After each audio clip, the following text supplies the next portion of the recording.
Generar nuevos aires en la política es uno de los puntos que piden a gritos las sociedades, no solamente la dominicana, sino del mundo. Cómo romper las estructuras para además captar un nuevo desarrollo para los países.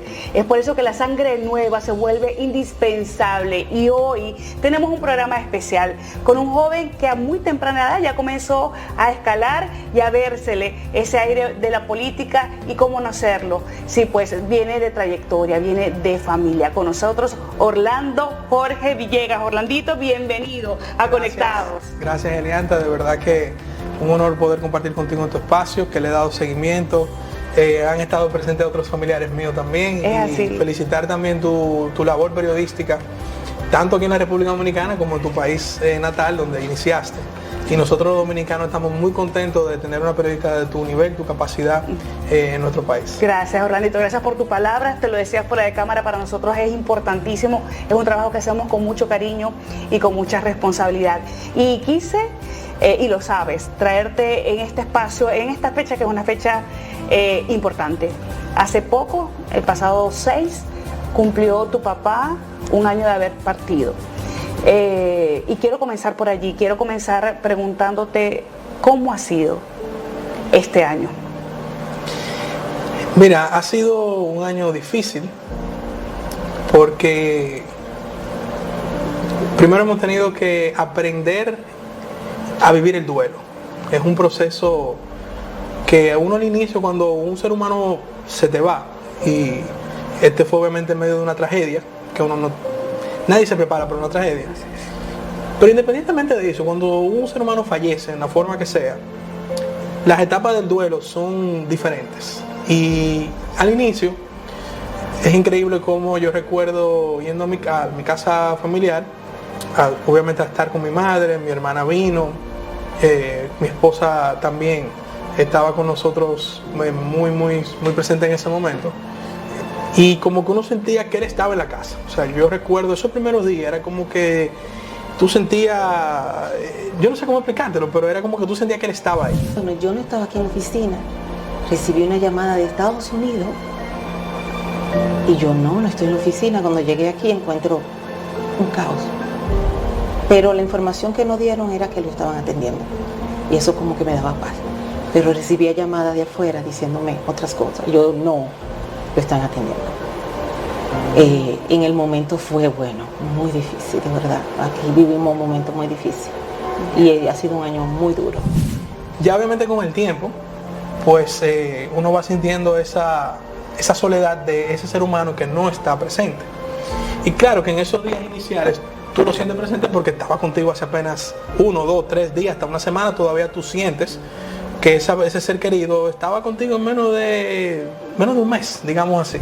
Orlando desde pequeño era muy tranquilo, el que más respetaba las reglas, el que era como el más correcto. Sí, yo diría que nosotros tuvimos como familia que aprender ese duelo. En una primera etapa estábamos muy cargados de la solidaridad de los dominicanos. Las ceremonias fúnebres fueron asistidas masivamente, tanto desde la misa en el Palacio Nacional hasta las honras fúnebres ya propias en la funeraria, el entierro, y las misas, el novenario completo, lotada la iglesia. Y uno sintió un gran espaldarazo del pueblo dominicano completo en esos días iniciales después de la muerte de mi padre. Ya después uno entró en una especie de vivir el duelo ya propio y personal. Y eso obviamente también es un proceso de, uno no lo entiende, pero digamos es aterrizar de que ya hay un ser humano que no está contigo, físicamente, reitero. ¿Cómo uno entonces hace ahora sin esa persona, tomando en cuenta lo que esa persona, en este caso mi padre, representaba para cada uno de nosotros, para mi madre, su esposo, para mí, mi padre, mi mejor amigo, mi hermano, para mi hermana, su padre también, un orientador, para mi tía Dilia, su hermano, la única familia que ya realmente directa le quedaba, para mis primitas, Elia, Isabel, también su tío, que era como otro padre. Y yo creo que cada uno de los que rodeaban a mi padre, ya sean familiares, amigos, personas que trabajaron con él, que hacían política con él, yo te digo hasta el propio presidente de la República, o sea, cada quien vivió un duelo nacional. que tomó tiempo. Tomó tiempo uno reencauzar y relanzar nuestras vidas. Muy difícil, muy difícil. Difícil porque se nos fue el líder, se nos fue de nuestra cabeza. Él era que nos llamaba, lo llamábamos a él. Lo primero que yo dije fue, ¿y ahora qué yo voy a hacer? ¿A quién yo le voy a consultar? ¿Cómo yo voy a llamar? Pero luego nos hemos dado cuenta en el caminar de que él ha seguido aquí detrás de nosotros, porque las enseñanzas fueron tantas que cuando ha surgido una situación, yo digo, wow, dicen, pero usted se adelantó a los tiempos, porque esto está sucediendo ahora, pero usted me lo explicó hace un año, hace 3 meses, hace 3 años, hace 10 años. Y yo decía, pero ¿por qué él me está diciendo esto? Y ahora ¿qué sucede? Sorpresa. Es lo que él me explicaba hace 10 años. En mi caso personal, tuve que asumir la cabeza de mi familia. Y mira, por más que uno diga, Elianta, que te pongo el caso de, ponte tú, una persona que tenga un padre que tenga una enfermedad crónica o algo, mira, uno nunca se prepara. Esa es la verdad, uno nunca está preparado para asumir la cabeza de una familia. Es un proceso. En mi caso, bueno... Ni un proceso sorpresa en tu caso. En mi caso fue sorpresa. Tomando en cuenta que esta es una familia que fuera del tema personal ya de que mi padre era la cabeza de la familia. Una vez falleció mi abuelo, obviamente.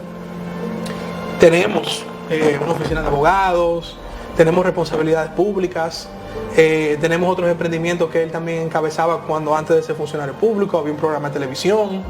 En fin, había muchas responsabilidades que quedaron, son parte de esta familia y que había que asumir. Entonces yo inicié también, inmediatamente, recuerdo a la semana del hecho, yo vine aquí a la oficina de abogados, donde estamos grabando, me reuní con el equipo y aquí dijimos, aquí vamos a seguir como él lo hubiese querido. Fue muy difícil. Vimos, por lo menos yo vi muchas cosas.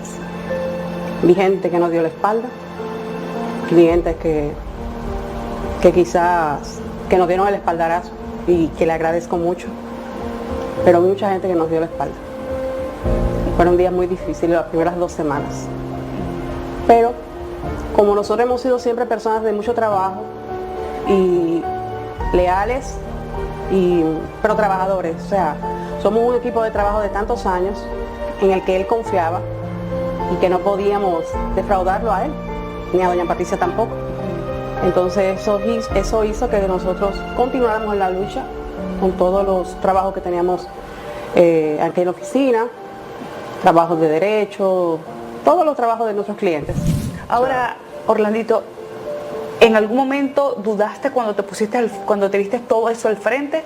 ¿En algún momento tú dijiste, ¿qué me toca hacer? ¿Me toca asumir completo lo que le estaba haciendo? ¿No lo quiero asumir? ¿Qué fue lo primero que te vino a la mente cuando todas esas responsabilidades cayeron sobre tus hombros? Bueno, lo primero era cómo lo iba a hacer. O sea, era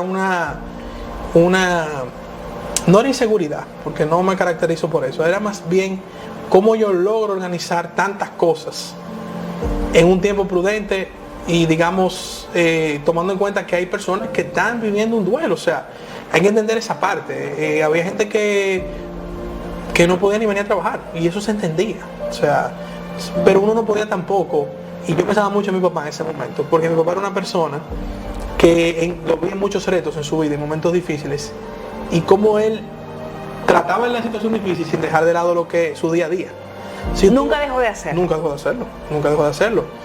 Incluso yo te voy desde que mi abuelo sale de ser presidente, que inicia una persecución política. Yo quiero que tú sepas que mi padre, el día que se graduó de la Pucamaima como ya profesional de derecho, mi abuelo estaba preso. Y él fue a sacar a mi abuelo de la cárcel para que lo acompañara a su graduación. Mi abuelo estando preso, pasando ese momento difícil, que eso fue cuando yo nací también. O sea, porque tú tenías en la coyuntura en la que yo nací. Tu mamá estaba embarazada. Mi madre embarazada, mi padre terminando la universidad, mi madre en la universidad, fue el mejor estudiante de su promoción. O sea, esta familia trae en sus venas una capacidad de resiliencia que fue lo que yo tuve que sacar en ese momento.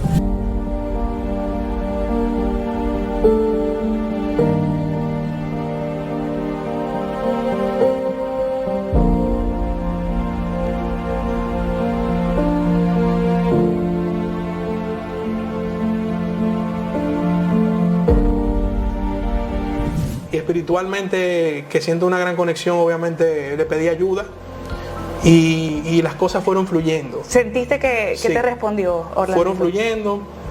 Muchas de sus características yo las comencé a entender en ese momento. La prudencia, la paciencia, la discreción y esa resiliencia que era, yo diría que mi padre fue un ejemplo de resiliencia en toda su vida. Como todo ser humano, tuvo momentos felices y momentos difíciles.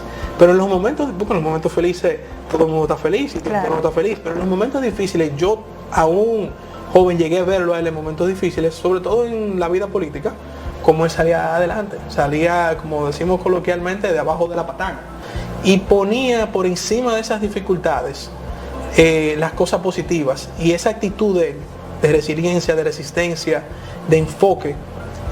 Yo pensé mucho en eso en esos días.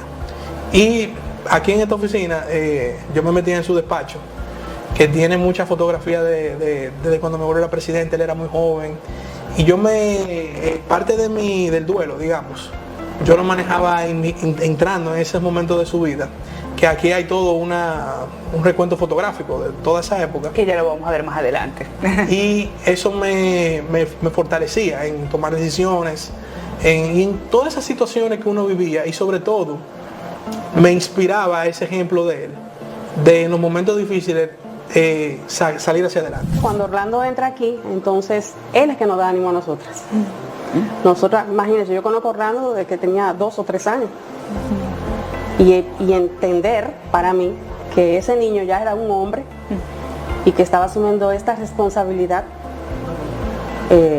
primero me impresiona porque es como si yo fuera su madre en un sentido, lo veo así desde ese punto de vista, pero nos dio mucho ánimo, nos indicó que teníamos que continuar, nos dio la fortaleza que necesitábamos, el apoyo moral, de un abrazo, quizás un toque en un hombro, y aquí estamos.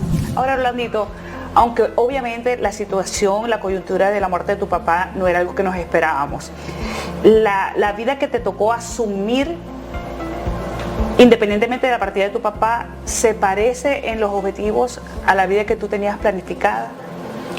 Pero no en este momento. O sea, nosotros, mira, la relación con mi papá era como un hermano. O sea, nosotros nos tratábamos, yo siempre digo, tú sabes que hay una barrera de respeto entre padre e hijo, claro. Nosotros, digamos, no fue que esa barrera se rompió ni mucho menos, no es lo que quiero decir, pero era una relación tan fuerte que nosotros hablábamos de todo. O sea, todo lo que tú puedes imaginar, nosotros hablábamos. Y teníamos, yo diría que en conjunto, hasta un plan de vida política. Su hijo, ministro. No, mi hijo es Orlando. Cuando usted lo ve, además me siento muy orgulloso de él, tener claro los valores, la familia, la honestidad, la transparencia. Si tú eres legislador, tu misión es legislar, y entiendo que él ha asumido una agenda de trabajo que es novedosa, y por lo tanto tiene todo mi apoyo. O sea, era algo que yo siempre sabía, por ejemplo, que él tenía precedencia en sus aspiraciones, en sus decisiones políticas. Yo estaba consciente de eso, y al contrario, yo estaba feliz porque yo lo que me sentía contento que ya estábamos haciendo algo juntos que nos gustaba a ambos, que era la política. Y al final mi amor por la política viene de él, principalmente, por la historia de la familia, pero quien me termina de inculcar ese amor es él. Y estábamos pasando un momento espectacular porque él estaba muy contento en sus funciones como ministro de Medio Ambiente y Recursos Naturales. Ya yo había sido electo diputado, estaba también en mis funciones, y de alguna manera pues nos ayudábamos mutuamente en nuestras funciones, nos aconsejábamos, él me daba sus impresiones y yo la mía, pero había un proyecto común, familiar, donde obviamente la presencia la tenía él. Orlando era muy humano. Es decir, cualquier situación que cualquier persona le traía, él trataba de resolverlo. Buscaba la solución. Y para mí eso era muy importante. Se preocupaba mucho por nosotras. Si me veía a mí un poco extraña, no me lo preguntaba directamente, le preguntaba a Neolfi. Ajá. Y si veía a Neolfi un poco extraña, me preguntaba a mí, ¿qué le pasa? ¿Está todo bien? Era amigo. Era amigo. Él era más que un jefe, era un amigo, un hermano. Y por eso te digo, en ese momento, todo mi esfuerzo y enfoque era a ayudarlo a él apoyarlo políticamente, y al final su meta era que, como estamos actualmente, que el presidente Luis Abinader tuviera un buen gobierno, se reeligiera en el 2024 y que el partido se fortaleciera. Esa era su meta en ese momento. Su gobierno tendrá, sin lugar a dudas, grandes apuestas y grandes objetivos que cumplir, pero sobre todo tendrá, su primero es la recuperación de la confianza, y recuperar la confianza significa volver otra vez a tener respeto por la institucionalidad, y por otro lado, cero corrupción y sanción a la corrupción, y poner fin a la impunidad. Yo conocí a Orlando por más de 30 años, siempre con su mismo temperamento, sin importar la posición que ostentara, era el mismo Orlando. Pero naturalmente, decir de que un político no quiere crecer ni piensa crecer sería hablar de mentira. Claro. Él tenía sus aspiraciones y tenía aspiraciones de seguir creciendo, digamos, dentro del mismo gobierno, dentro de la estructura partidaria, y eso es algo que yo tenía claro en mi vida. Al pasar el hecho, obviamente, físicamente no existe la figura de mi padre, sin embargo, algo que me motiva es mantener su legado. Un legado que, tengo que decirte, cuando nosotros comencemos a publicar entre libros, documentales, tenemos toda una agenda de promover su legado. ¿Están trabajando en eso? Sí. Intelectual, su legado intelectual, su legado académico como catedrático universitario, su legado político y su legado como jurista. Lo más importante de Orlando era que la política no se hacía solamente con el activismo político, no era solamente la persecución del poder para conseguir cosas específicas en el Estado, sino que Orlando fue un maestro de la política. Lo que mi padre le deja a este país es algo impresionante, y eso me motiva ahora, dentro de mi nueva realidad, ya como cabeza de familia, incluso políticamente cabeza de la familia desde el punto de vista del quehacer político. Los planes cambian, y entonces eso yo te diría que sí es algo que cambió, pero nosotros, mientras él estaba en vida con nosotros, mi prioridad siempre era él. Orlandito, en este año, aparte del duelo, aparte de asumir todas las responsabilidades que dejó tu papá en el aire, te tocó afrontar un juicio, y recientemente hubo sentencia. ¿Cómo fue este proceso? Y además ver frente a frente al que en algún momento fue un gran amigo de tu papá y hoy en día es responsable de su muerte. Ese es otro de los temas que, mientras teníamos que vivir el duelo, asumir todas las responsabilidades, teníamos también el juicio contra el asesino. Y desde la primera semana yo fui a la medida de coerción. Siempre estuvimos presentes en todas las instancias donde se llevó el juicio, y estaremos presentes en caso de que así se amerite, defendiendo su honor, su memoria, y sobre todo exigiendo que se haga justicia. Creo que el mayor legado que le deja a la sociedad es haber pasado por la administración pública en más de una ocasión, haber manejado con destreza las instituciones que le tocó dirigir, y sin que a la fecha se conozca ningún nivel de cuestionamiento en el manejo de él. ¿Qué tan duro fue este proceso? Fue tortuoso, fue difícil, independientemente del tema emocional, de tener que enfrentar a un asesino que nunca mostró arrepentimiento, que quería justificar un asesinato, y sobre todo nosotros saber la relación que existía entre las familias. Es algo doloroso y tortuoso. Pero también te lo comento como ciudadano, los procesos judiciales son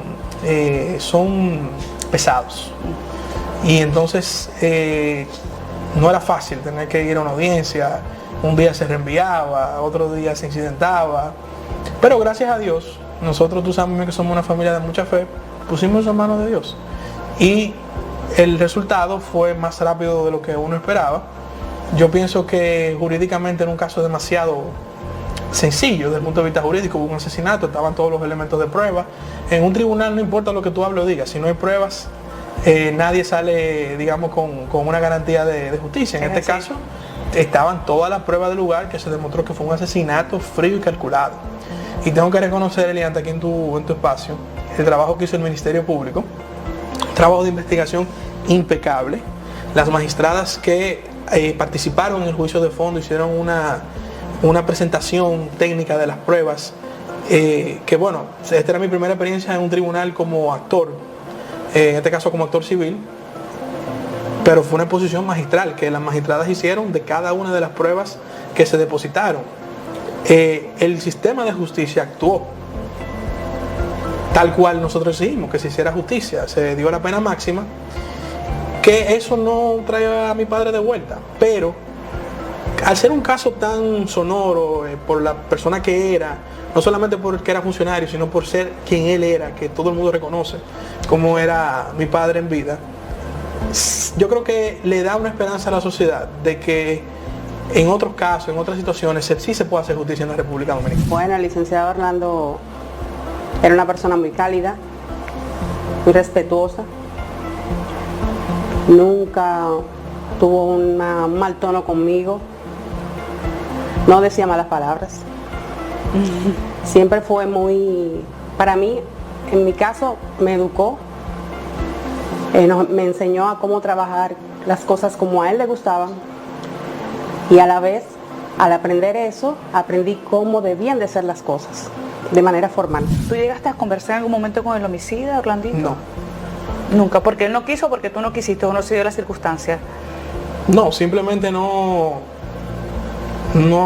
había por qué hablar. Había un hecho materializado, concretizado, él mismo confesó. A mí me pareció bastante interesante en el juicio el testimonio del sacerdote que lo recibió luego del asesinato, donde él narra, él ahí claramente dice que el asesino confesó el asesinato, lo cual queda evidenciado que no solo que él lo confesó, sino que fue un asesinato. Y simplemente yo entiendo que no hay nada que hablar. Sí te reitero que una persona que no muestra arrepentimiento dice mucho de su alma, de su persona. Y sí, porque es que tampoco fue cualquier homicida, fue alguien extremadamente cercano, que entiendo que además fue como hasta como una especie de tío para ustedes, ¿no? O sea, fue un amigo muy cercano, sí, a tu papá. Era una persona muy cercana, muy cercana. Entonces yo digo que cuando una persona no tiene ni siquiera esa capacidad, esa humildad de reconocer sus errores, no tiene capacidad para estar en sociedad. ¿Qué papel jugó Dios en todo este proceso, Orlandito? El principal. Si nosotros no fuéramos una familia de fe, y no de fe reciente, de hace muchos años, si no entendiéramos el rol de la espiritualidad en nuestras vidas, quizás tú y yo no estuviéramos sentados en esta entrevista ahora mismo. Y sobre todo mi madre, que es una persona de mucha fe, siempre lo ha sido, jugó también un rol importante en que nosotros viéramos esto con otros ojos, porque esa es la verdad. O sea, ¿Qué les decía Orlandito? Nosotros, y ella sobre todo, porque cuando una persona ve los hechos materiales con los ojos de Dios, los mensajes y los significados son diferentes. Nosotros asumimos que esto era la voluntad de Dios. Nunca, tú sabes que hay gente que dice, bueno, pero si Dios es tan bueno, ¿por qué permite que pasen estas cosas? Nosotros no cuestionamos. ¿Nunca la cuestionaron voluntad a de Dios? No. Yo sí tengo que confesar algo personal. Yo nunca cuestioné que eso fuera voluntad de Dios.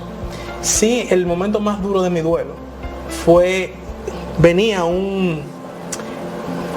una especie de, esto se pudo evitar. Y tuve que lidiar con eso yo personalmente. No te estoy diciendo que yo me estoy echando la culpa a mí, ni mucho menos. Simplemente, cuando tú analizas el hecho y tú te das cuenta que hubo fallo de seguridad y otros temas, tú dirías, wow, pero esto se pudo evitar. O sea, es como un razonamiento humano elemental. Fuera de eso, que me mordió algunos días, el pensar, Dios mío, pero esto se pudo evitar, falló esto, qué cosa. ¿Tú me entiendes? O sea, son cosas naturales. Pero nunca cuestioné que si eso fue la decisión de Dios, eso fue la decisión de Dios. Muchas emociones. Nosotros estábamos ahí,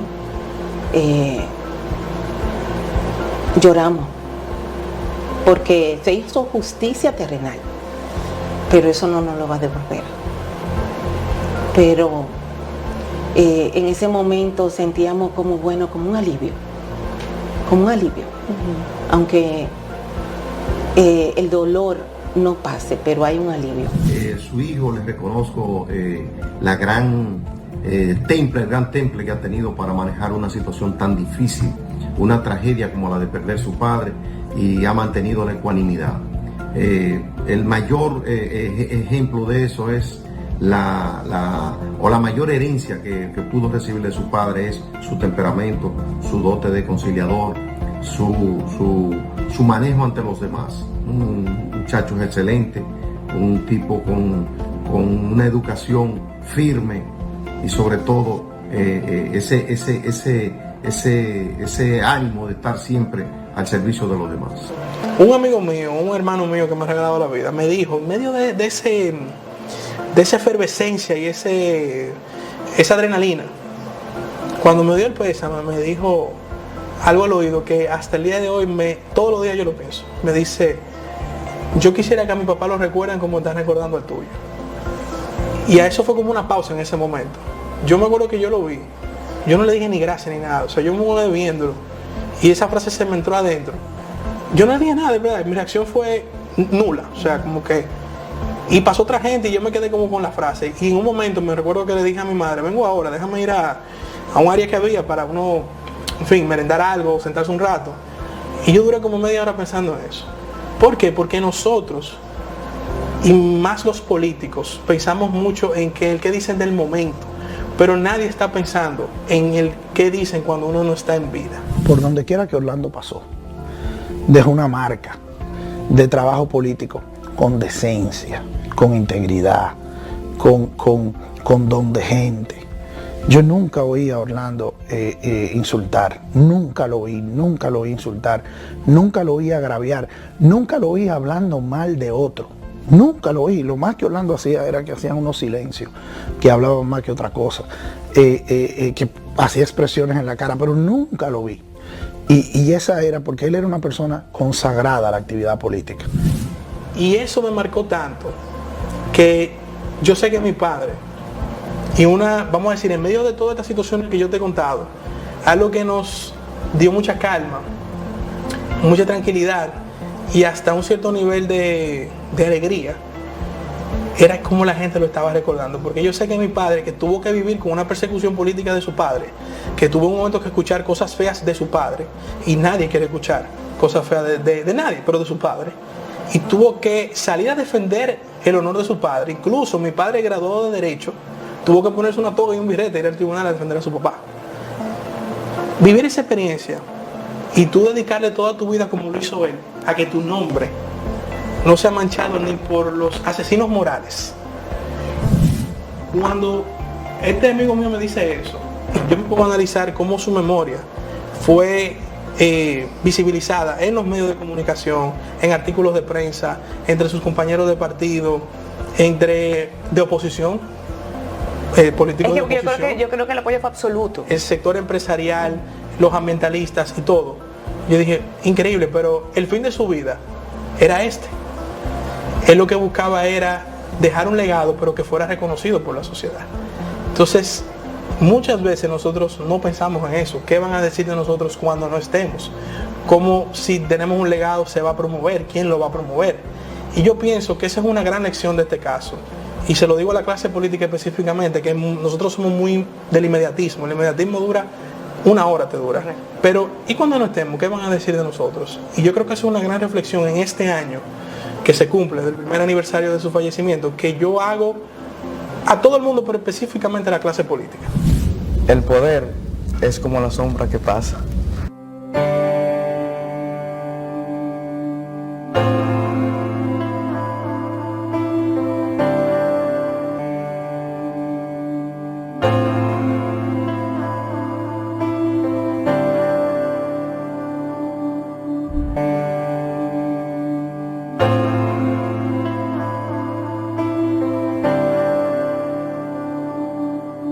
Introducimos las palabras del excelentísimo señor Luis Abinader, presidente constitucional de la República Dominicana.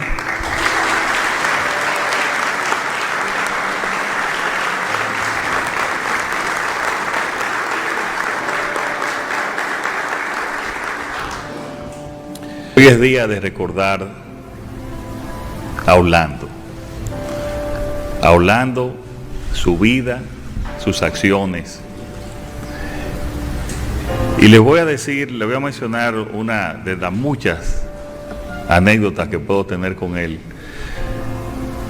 Y voy a mencionar dos anécdotas. Una sobre su forma, su bondad, porque si él tenía algo malo era que era demasiado bueno. Y un día en la campaña del 2016, él llega a mi casa y a mí, en uno de mis recorridos, creo que fue por San Pedro de Macorís, me había picado un tábano me había picado el tábano en la mano y ya me estaba bastante hinchado y empezaba con fiebre, y él me dijo, no, Luis, tú no puedes, déjame ver eso. Y lo vio y me dice, entonces le dije de un tábano. Era un domingo, llamó al médico, me acompañó, yo estaba ya el domingo solo en mi casa, fue junto conmigo, me hicieron una pequeña cirugía, estuvo conmigo ahí como hasta las 11:30 de la noche, durante todo el tiempo, pero él fue que me insistió en hacerme esa operación. Y me dijo el médico, yo he visto varios casos de que se agrava si no se hacen ese tipo de cirugías rápido, que yo pensaba que era algo no tan grave. Y él insistió como un hermano, como lo había hecho en muchas otras ocasiones en recomendaciones. El presidente Luis Abinader entrega a Orlando Jorge Villegas la joya de esta condecoración póstuma de la Orden del Mérito de Duarte Sánchez y Mella en el grado de Gran Cruz, placa de plata, al señor Orlando. Yo te voy a decir algo de mi papá, que mi abuelo infelizmente no pudo verme desarrollar en mi etapa política. Sin embargo, a mi abuelo le debo, entre otras cosas, que siempre me inculcó a tu carrera, prepárate profesionalmente y después métete en la política, porque nosotros somos una familia que nosotros vivimos de nuestra profesión, no de la política, de nuestra profesión. Y todo el familiar que quiere entrar en política tiene que hacer su carrera en el sector privado primero. Recuerdo que cuando él entró a la universidad, su papá me dice, Andrés, Orlando Salvador empezó a estudiar en Pucamaima, chequéalo, ¿verdad? Dámele seguimiento. Y yo le pregunté qué estaba estudiando y él me dijo que cogió comunicación social. Entonces como que le quise, me sorprendí, ¿no? Y quise preguntarle por qué lo hizo. Y él me dijo que bueno, que fue una decisión que él tomó y que debía de respetarle y darle todo su apoyo. Pero mi papá, cuando yo comencé ya a entrar en política electoral, él hacía cuestión de no mezclar su influencia con mi accionar. Yo te voy a dar un ejemplo. Mi papá no salió conmigo a una actividad de campaña en el 2020. Yo a veces le decía, porque es normal, tú le dices, papi, llama a fulano, dile que me apoye. Llámalo tú. Mira, te hacía hacer tu propio camino. Yo tuve mucha gente que llamarla y rogarle que me apoyara, ¿entiendes? Y mucha de esa gente lo que quería era que él lo llamara y él decía, no, llámalo tú. Yo me acuerdo que en las noches él me decía, cuando estaba comenzando la campaña, me decía, ¿qué tú haces? Ponte tú que estoy viendo una serie, deja eso, fájate a llamar dirigente, que en la noche se llama también. Entonces él sí me formó, me preparó y me orientó, pero no, él fue muy claro en, tú tienes que ganártelo tú. Tu espacio te lo tienes que ganar tú. Y eso a mí me ayudó bastante. Y creo que, como quien no quiere las cosas, fue una preparación para esta etapa que estoy viviendo ahora, donde soy cabeza de una familia, pero también la cabeza política en este momento.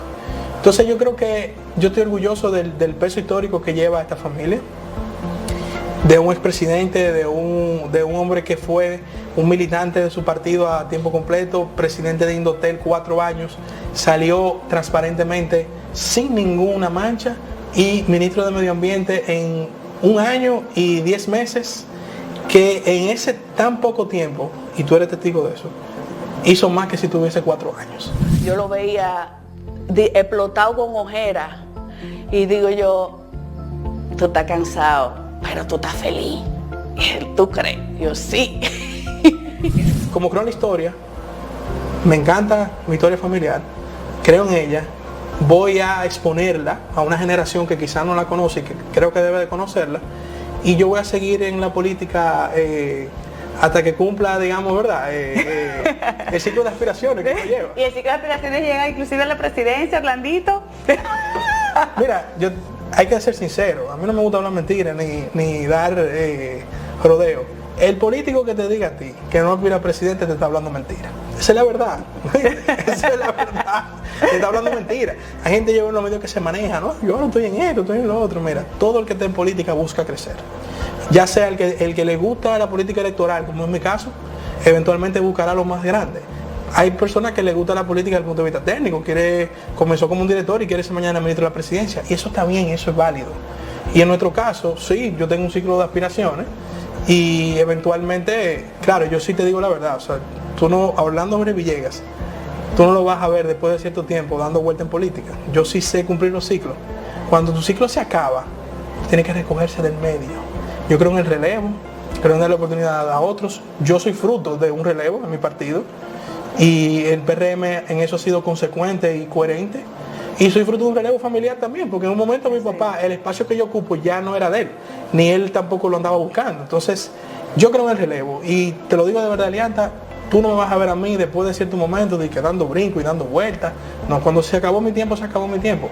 Y si mis hijos quieren ser políticos, pues que sea político. Y si no quieren ser también, que no lo sean. Orlando siempre fue un profesional de la política.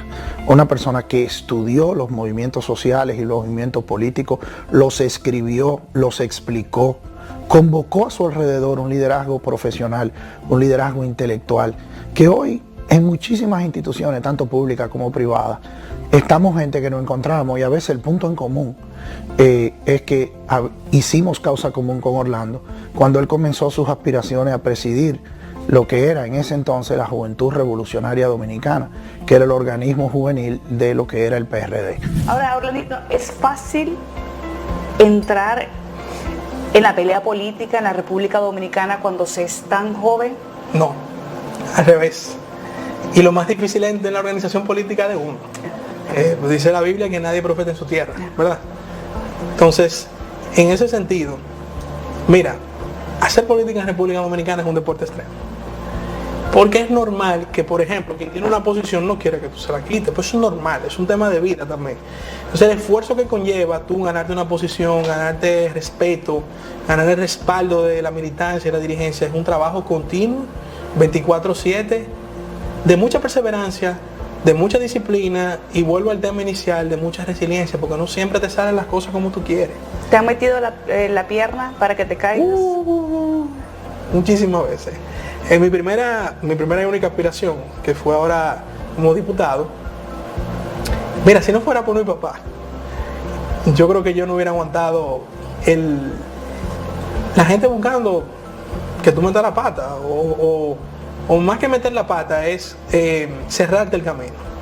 Y te digo que si no fuera por él, porque él era que me tranquilizaba, me calmaba. Mira, por ejemplo, una vez una persona que le dio conmigo y hasta me voceaba cosas en los sitios de mala manera, y una persona de alto nivel del partido. Y un día yo fui donde él y le dije, pero ven acá, ¿pues tú te crees que yo voy a aguantar esto? No sé qué, no sé cuánto. Me acuerdo que él me dijo, bienvenido al club. ¿Te dijo que la persona que te estaba voceando? Sí, me dijo, bienvenido al club, eso es normal, eso es normal. Deja eso de ese tamaño, palabras textuales, deja eso de ese tamaño. Con esa calma, con esa paciencia que tú lo conociste, se me entró, entonces eso de ese tamaño. Me dijo, no te desenfoques. Tu papá fue el que te dijo. Me lo dijo a mí. Ok, ya. De esa persona, bajo esas circunstancias. Okay. Él me dijo a mí, bienvenido al club. Claro. Y me dijo, deja eso de ese tamaño, no te desenfoques. Que el éxito de la política es estar enfocado y sobrevivir. Eso es lo más difícil en la política, Leandro, sobrevivir. Todo lo que Orlando asumía, lo asumía con compromiso interno y con el ánimo de hacer las cosas bien hechas. Si hay algo de lo que papá y mamá, y probablemente por las vivencias que nosotros tuvimos, era el temor o el hacer la cosa bien.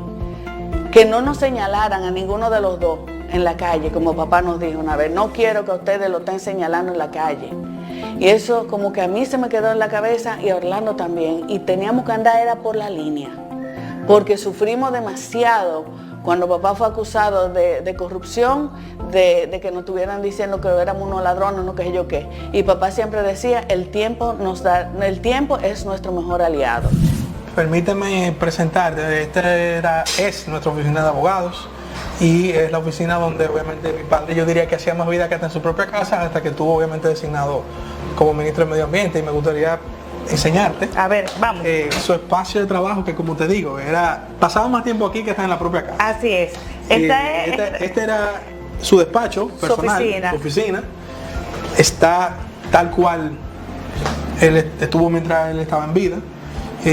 Incluso los muebles, por ejemplo, eran muebles que eran de mi abuelo. Cuando mi abuelo estaba en ejercicio de abogado, estos muebles eran de su oficina. Pero esto hay que hacerlo en un museo. Mínimo, sí. mínimo. Es una de mis ideas. Y como usted decía, que creo mucho en la historia, creo mucho en el legado. Por ejemplo, el modelo de los presidentes norteamericanos, que cuando dejan la presidencia hacen un museo con el recuento de su carrera política y también con una biblioteca, es algo que nosotros quisiéramos hacer en su momento. ¿Qué tan difícil fue entrar por primera vez a esta oficina luego de la partida de tu papá? Bueno, fue difícil porque es que cuando uno abre la puerta, la imagen de él sentado es algo todavía, todavía yo la abro, yo la tomé para mí, la oficina ahora. Lo único que he cambiado es la silla, es una silla de gamer ahí, pero bueno, un poco más cómoda. Pero todavía abro la puerta y yo siento que voy a hablar con él. En esa silla que está ahí me sentaba yo todos los días a pasar revista con él, nos sentábamos en esta mesa. Y sí, fue difícil, obviamente, los primeros días. Mira, todo eso que tú ves, todo eso está intacto. Mira, todas las medallas de sus maratones, todos esos fueron maratones que él corrió. Ya sea de medio maratón, maratón completo, carrera de 5K, 10K, tú sabes que él era maratonista, le apasionaba.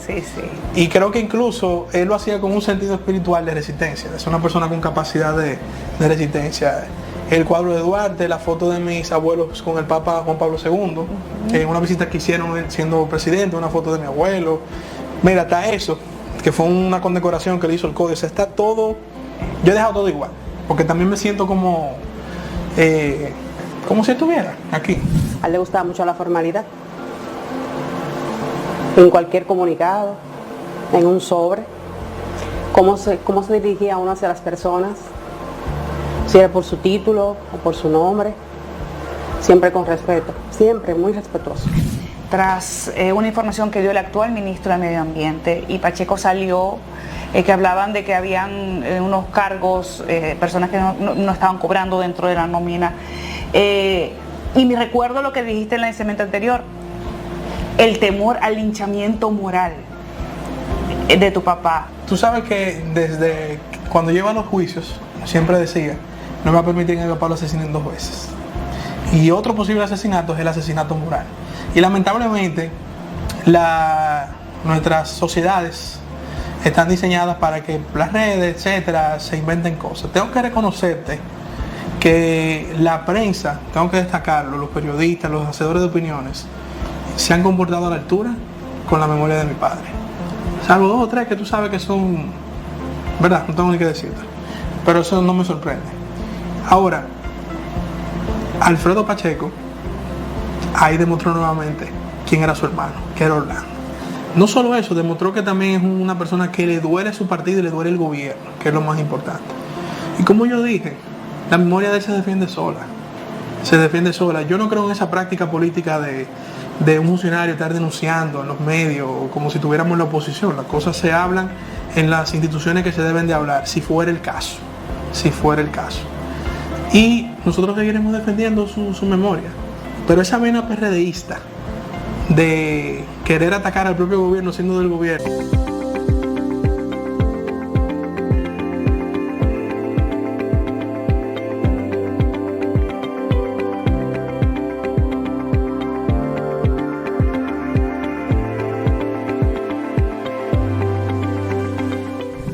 Mira, aquí afuera, A ver. como te digo, como esta es nuestra oficina ya de hace más de... Debe tener unos 15 años ya la oficina instalada en esta casa. Y hay un patio que tiene todavía sus flores, ciertas floras que era agradable a las abejas. Como mi padre mantuvo la tradición de su madre de apicultor, él trasladó las abejas para acá. Ok. Y la ventaja de este sector, que es Urbanización Fernández, como hay muchas casas todavía, las abejas en el radio de acción donde se mueven, picaban flores en otras casas. Y aquí se producía hasta antes de él fallecer, todavía lo tuvimos que retirar por temas logísticos, miel de acela. Ok. Y te aprovecho para darte Gracias. un envase Qué de nuestra rico. miel. Pero continúan con el Sí, apiario. claro. Lo movimos a Pedro Brán. Aprovecho y le mando un saludo aquí a Gloria Reyes, nuestra querida amiga y hermana, que es en una propiedad de su familia que tenemos las abejas hoy día. Y ahí se sigue produciendo miel de acela. Es un contexto un poco diferente porque ahí hay que crear. Lo que pasa es que cuando mamá comenzó con la apicultura, por un panal de abejas que se tuvo se fijó, no sé cómo se dice el término correcto, en la casa nuestra, en la paterna y materna, aquí en Santo Domingo, cuando mamá murió, él quiso seguir esa tradición de la miel y lo asumió, óyeme, el mejor abejero. Yo la verdad que bueno, me alegro que lo haya asumido, qué bueno, pero la verdad que Orlando tenía tantos detalles, porque tú sabes lo que es eso, con tanta cosa que ese hombre tenía arriba, también ocuparse de las abejas. Y se ocupaba de las abejas, mandó a hacer etiquetas, bueno ya mamá tenía, pero mandó a hacer otra etiqueta con la cara de mamá, mandó a hacer unos polochel, miel de abeja. El otro día me recordó en Instagram una foto de nosotros con la miel en Plaza, en la 360. O sea que Orlando era un tipo increíble, de verdad, con tantas cosas que él tenía y aún así, pero que él lo disfrutaba eso. Orlando, otro tema.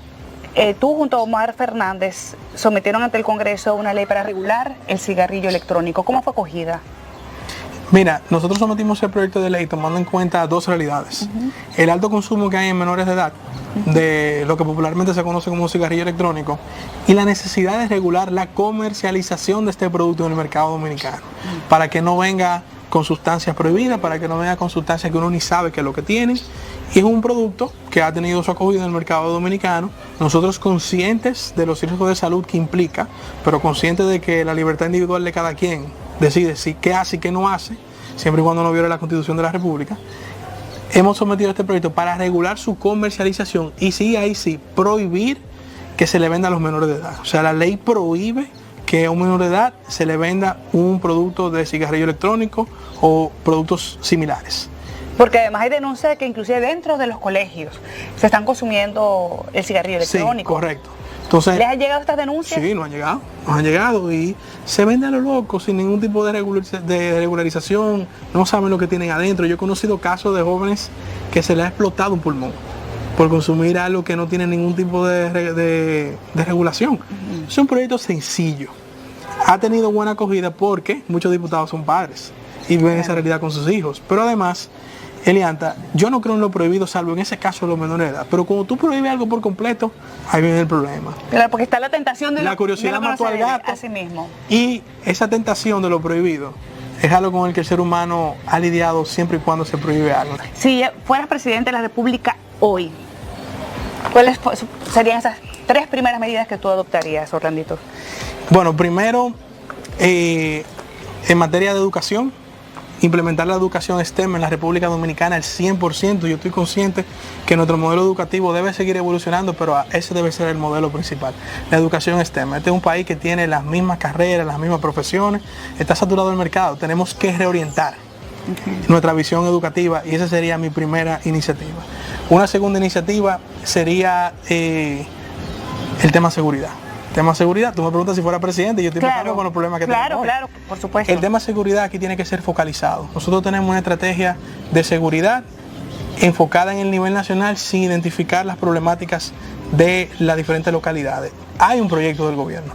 en ese sentido. Yo tengo una visión un poco más autónoma de cómo se debe implementar la seguridad por localidad y vinculado también a la tecnología, que creo que sería lo que también yo implementaría. Y en tercer lugar, ampliar los rubros, vamos a decir, las áreas de nuestra economía, que aunque es un país que somos un país turístico, que somos un país con zona franca, que somos un país que la agroindustria, yo creo que hay otras áreas que podemos explorar, como por ejemplo, vuelvo y pongo el tema de la tecnología. Creo que nosotros tenemos un potencial enorme para ser un hub de tecnología en América Latina. No hemos aprovechado ese potencial, aunque el presidente tiene muchas ideas y proyectos en ese sentido, y creo también que nosotros podemos ser hub para otras áreas de la economía, desde la fabricación de microchips, por mencionarte algo que yo creo que nosotros debemos sacarle provecho a eso, hasta, por decirte algo, la fabricación hasta de la industria armamentística. Creo que tenemos potencial para eso. Entonces,